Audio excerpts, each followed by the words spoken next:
terrorism in the news today that the White House and global security agencies spent the night racing to get ahead of a plot they were told was already literally in the air. The threat, numerous packages, it was unclear at that point how many, containing artfully concealed explosives on cargo planes headed for the U.S. This afternoon, the president called the plot a, quote, credible terrorist threat. Brian Ross is with us live tonight from Washington with the latest. Brian. Cynthia, it appears tonight that al-Qaeda had built 2 printer bombs to be exploded at synagogues in Chicago, perhaps as early as this evening. Authorities tell us the toner cartridges were hollowed out to hold explosives and a detonator virtually undetectable when shipped as air cargo.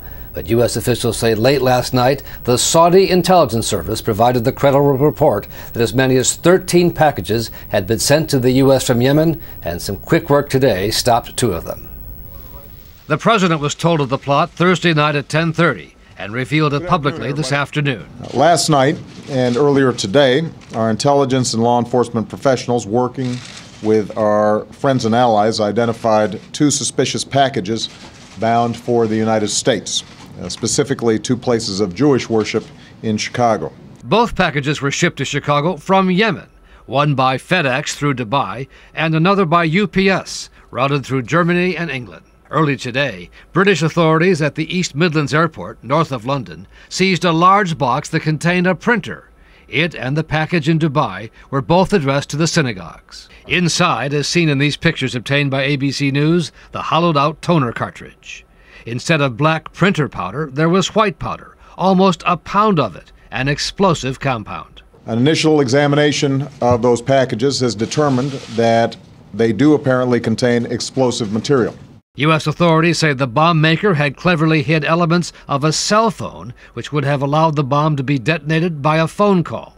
The device that was uncovered was intended to do harm. A lot of harm. Officials believe the powder may be the homemade but highly explosive PETN, used in the failed plots of the so-called shoe bomber and the underwear bomber.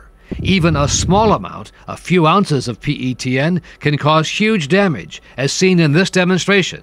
A full pound would be much worse. No matter where it might go off, that is a devastating bomb. PETN is considered a high explosive, and it's more powerful than C4 plastic explosives. And it's a bit volatile, and that's an issue with it, but by and large, you're going to get a large explosion. Early today in Chicago, FBI agents warned Jewish community centers and synagogues to be on the alert as possible targets of al-Qaeda. We did receive a phone call from law enforcement this morning informing us of a potential threat of packages originating from countries including Yemen, Saudi Arabia, and Great Britain, packages that would be directed to Jewish institutions in the Chicago area.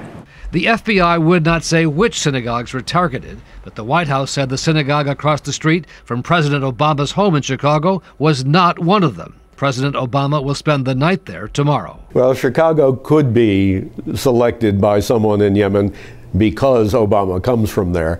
It could also be selected because they might think it's not as well guarded as New York or Washington. Although we are still pursuing all the facts, we do know that the packages originated in Yemen. We also know that al-Qaeda in the Arabian Peninsula, a terrorist group based in Yemen, continues to plan attacks against our homeland, our citizens, and our friends and allies. Yemen has become an important al-Qaeda center and the home of the American-born radical cleric Anwar al-Awlaki, who urges fellow Muslims to attack the U.S. Yemen is the home of between 500 and 600 al-Qaeda fighters. That's 3 or 4 times the number of al-Qaeda fighters in Afghanistan. So this is really a place where al-Qaeda is operating, where it's strong, where it has training camps, and where we know they have trained people and sent them to the United States.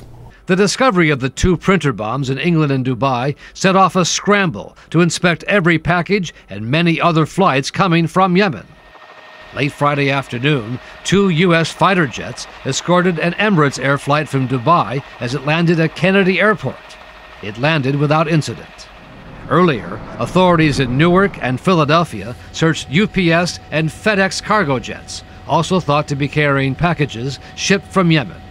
And in New York City, police intercepted this UPS delivery truck, also believed to be carrying a package that began in Yemen. No explosives were found in the truck. That package has been scanned by our bomb squad and has been cleared.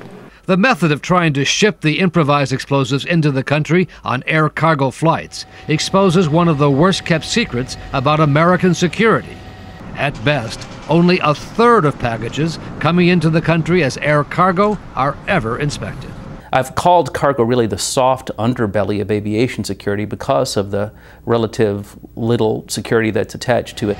I think this just underscores the fact that Al-Qaeda is always probing for weaknesses in the system, and we close one vulnerability and Al-Qaeda attempts to exploit another. Tonight, Homeland Security agents and intelligence analysts at this top-secret targeting center were ordered to go back through previous shipments from Yemen over the last 2 weeks, as the White House worried that other package bombs might have already made their way into the country.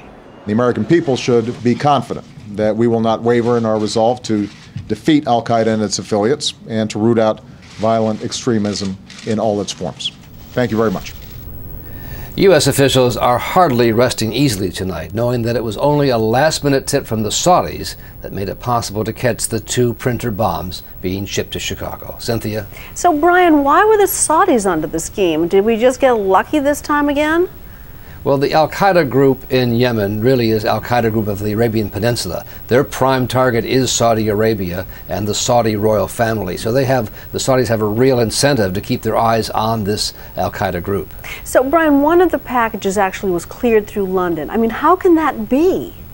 Well, this material is hard to detect. A metal detector won't pick it up. And this was a shrewdly and kind of cruelly ingenious scheme by Al-Qaeda, taking apart a printer, hollowing out the toner cartridge, and then essentially turning that into a bomb, putting it back in the printer and shipping it as if it would go right through security. And it did. It was only the tip that they received that allowed the U.S. to stop these packages with the help of the British and the Germans. This is hard to screen for. Now, the U.S. is in Afghanistan fighting Al-Qaeda, but given what Richard Clark says about the number of Al-Qaeda in Yemen, is Yemen next?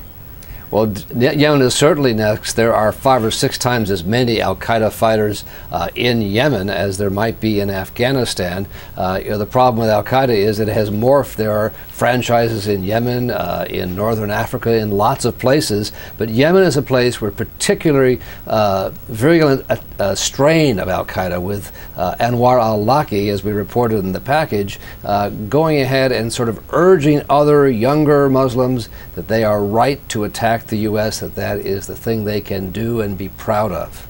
It's a very difficult situation, and we thank you, as always, Brian Ross.